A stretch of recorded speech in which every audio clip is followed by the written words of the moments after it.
Morning বন্ধুরা, সবাই কেমন আছেন? আশা করি সবাই খুব ভালো আছেন এবং আমিও বেশ ভালো আছি। তো টিপস ব্লগ অ্যান্ড তোজল চ্যানেলের আরও একটি নতুন ব্লগে আপনাদের সকলকে জানাই স্বাগত। সকাল সকাল আজকে নিয়ে বসে পড়েছি এই যে সবজির থলিটা। সবজিগুলো কালকে নিয়ে আসা হয়েছিল, তো সবজিগুলো না মানে ট্রেতে ঢালাই হয়নি, আসলে সময়ই হচ্ছিল না। ওই ছেলেকে নিয়ে পড়াচ্ছিলাম, তার উপরে রান্নাবান্না, চতুর্দিকে কাজের জন্য আর সময় হচ্ছিল না। তাই আজকে সকাল সকাল রান্নাঘরে এসে ওই বাসি কাজ সমস্ত সেরে ফেলেছি। আর কিছু যেগুলো আজকে রান্না করব সেগুলো কেটে নিয়ে আগে এই সবজির থলি থেকে সবজিগুলো সব ঢেলে পরে আগে ফার্স্ট কাজ হলো এগুলো আগে ফ্রিজে যত্ন করে রেখে দেওয়া। নিলে যা গরম আছে এখনও, যদিও বর্ষাকাল, কিন্তু বর্ষার তো কোনো এখন পাত্তাই নেই। বর্ষা এখন আসবে সেই দুর্গাপূজার টাইমে, তার আগে তো আসবে না। তাই সেগুলো এখন সবজিগুলো সব ট্রেতে ভরে নিলাম, আর সেগুলো আগে আমি ফ্রিজে ভরে নিই। আর ওইদিকে ওই উপরে দেখতে পাচ্ছেন না, ফ্রিজের উপরে কচু আছে আর লাউ শাক আর লাউ ডাঁটা আছে। তো এগুলো একদিন ভাবছিলাম যে করব, কিন্তু সময়ই হচ্ছে না।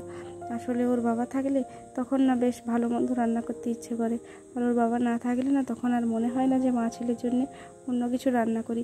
আজ অবশ্য ওর বাবা আছে, তো আজকে তারা আছে। আজকে একটু যাব বাঁকুড়ার দিকে, মানে বাঁকুড়া টাউনে যাব আমার ওই হবু নতুন জায়ের জন্য কিছু গিফট কিনতে। তার জন্য এই রান্নাবান্নাটা কোনো মতে সেরে নিয়ে আর একটা মাত্র সবজি করব এখন। আর আসার সময় নিয়ে আসবো, মানে বেসনের বড়া করার ইচ্ছা আছে। বেসনটা দেখছি শেষ হয়ে গেছে, তাই দোকান থেকে মার্কেট থেকে যখন আসবো তখন নিয়ে আসবো বেসন। আর ডিম আছে, সেবারে ডিম ভেজে দেবো।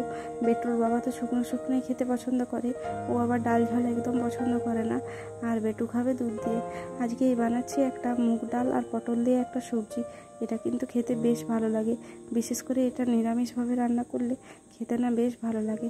প্রথমে আলু আর পটলটা একটু ভেজে নিতে হবে, তারপরে মুগ ডালটা একটু করে হালকা করে ভেজে নিয়ে তাতে অল্প জিরে গুঁড়ো, আদা এগুলো দিয়ে পরে জল ঢেলে কিছুক্ষণ সেদ্ধ করলে বেশ সুন্দর হয়ে যায়।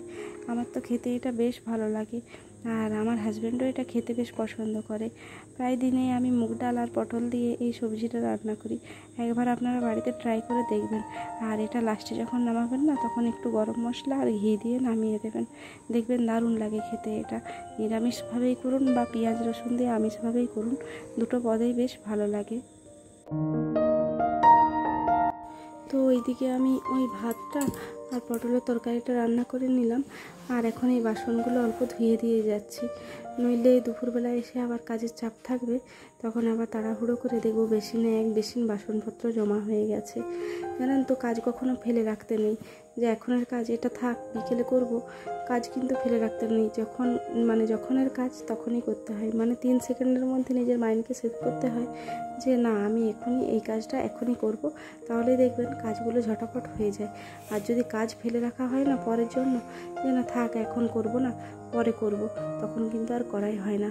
সেই কারণে যখনই কোনো কাজ করব ভাববেন যে এবারে এই কাজটা করব, তো 3 সেকেন্ডের মধ্যে মাইন্ডকে সেট করে নিতে হয় যে চলুন এবারে উঠে পড়ি আর কাজটা করে ফেলি, তাহলেই দেখবেন সমস্ত কাজ ঝটপট হয়ে যায়। আর এই ওয়ালপেপারটা দিতে বেশ ভালো লাগছে রান্নাঘরটা, কি বলুন?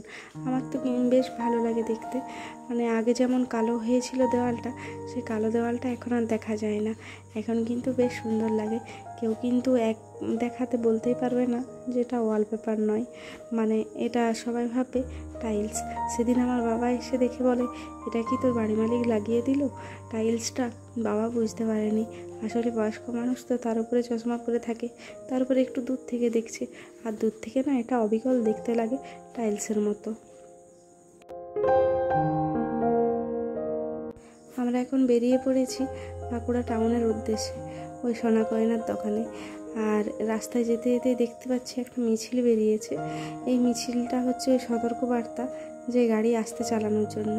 অতি অবশ্যই এই সতর্কবার্তাটা আমাদের সকলকে মানা উচিত বা শুনে চলা উচিত, কারণ এখন দেখছি বিশেষ করে ইয়ং ছেলেরা এত স্পিডে গাড়ি চালায় যে তারা ভুলে যায় যে তাদের বাড়িতে মা বাবা, তাদের স্ত্রী, বাচ্চারা অপেক্ষা করে থাকে। এটা তাদের মাথায় রাখা দরকার যে তাদের যদি এত স্পিডে বাইক চালানোর কারণে কোনো অঘটন ঘটে যায়, তাহলে কিন্তু সে তো চলে যাবে, সে তো আর দেখতে পাবে না, কিন্তু তার মা বাবা, তার স্ত্রী, তার ছেলে সন্তান, তাদেরকে কিন্তু সারা জীবনটা ভোগ করতে হবে। তার জন্য সকলকে অনুরোধ করব গাড়ি কিন্তু একটু আস্তে চালাবেন। আর আমরা এখন সোনার দোকানে চলে এসেছি, যদিও সেখানে ভিডিও করার কোনো স্কোপ ছিল না বা ভিডিও করা অ্যালাউ ছিল না, তাই আমি এই ভিডিওগুলো এই ছবিগুলো দেখিয়ে দিচ্ছি। ওই জায়ের জন্য নিলাম একজোড়া কানের দুল, আর এই একটা পলা আংটি, আর একটা পুরো সোনার আংটি। এগুলো নেওয়া হলো ওকে গিফট দেওয়ার জন্য। আর আশা করি পছন্দ হবে ওর। আর জিনিসের এত দাম, বাপরে বাপ, 10,000 টাকায় এখন সোনার দোকান গেলে কোনো কিছুই পাওয়া যায় না মনের মতো কি কোনো কিছুই পছন্দ হবে না কাউকে গিফট দেওয়ার জন্য। আগে যেমন ন্যূনতম ছিল 5,000, যে 5,000-এর মধ্যে কিছু না কিছু একটা সোনার জিনিস পাওয়া যাবে, কিন্তু এখন আর সেই জিনিস নয়। এখন কম করে 20,000-25,000 টাকা হাতে রাখলে তখন মনের মতো কিছু একটা জিনিস হবে। জানেন তো, একটা শাখা বাঁধানো বেশ পছন্দ হয়েছিল, তো ভাবলাম ওটা নেব। তো ওটার দাম জিজ্ঞাসা করলাম, হুট করে দাম বলে দিল 35,000 টাকা। বলুন 35,000 টাকা এখন হুট করে কি পাওয়া যায়? নইলে আমার কিন্তু বেশ পছন্দ হয়েছিল। ওটা যদি 15-20 হাজারের মধ্যে হতো তাহলে ওটা আমি আজকেই নিয়ে আসতাম, কিন্তু ওটা ইচ্ছে আছে এই ডিসেম্বর মাসে আমাদের অ্যানিভার্সারিতে ওই শাখা বাঁধানোটা নেবো। তো দেখা যাক কতদূর কী করা যায়। আর ওই মার্কেট থেকে ফেরার পথে সোনার গয়নার দোকান থেকে ফেরার পথে রাস্তায় দেখছি এক দাদা মাথায় করে নিয়ে ইলিশ মাছ বিক্রি করছে। তার জন্য দেরি না করে ওখানে ইলিশ মাছ কিনে ফেললাম। আর ওইখানে আমরা আগের দিন যেখানে কিনেছিলাম শ্বশুরবাড়ি যাওয়ার জন্য, সেইখানে নিয়েছিল 1500 টাকা কেজি, আর এখানে ইলিশ মাছটা নিল 700 টাকা কেজি। কারণ মাছটা একটু ছোট সাইজ ছিল, এক একটা মাছের ওজন ছিল ওই 500 গ্রামের মতো, আর ওই মাছগুলো বেশ বড় সাইজের ছিল। আর এই মাছটা খেতেও কিন্তু বেশ ভালো ছিল, খুব একটা খারাপ থাকেনি। তো যাই হোক, দুপুরে রান্নাবান্না করা হয়ে গেছে, আর খাওয়া দাওয়া হয়ে গেছে। খাওয়া দাওয়া করে স্নান টান করে এখন তোজোকে নিয়ে বসেছি একটু পড়তে। তো তোজো ওইদিকে পড়ছে, আর আমিও এখন এই ফোন দেখে ওদের কপিতে আমি কাজগুলো তুলে নিচ্ছি।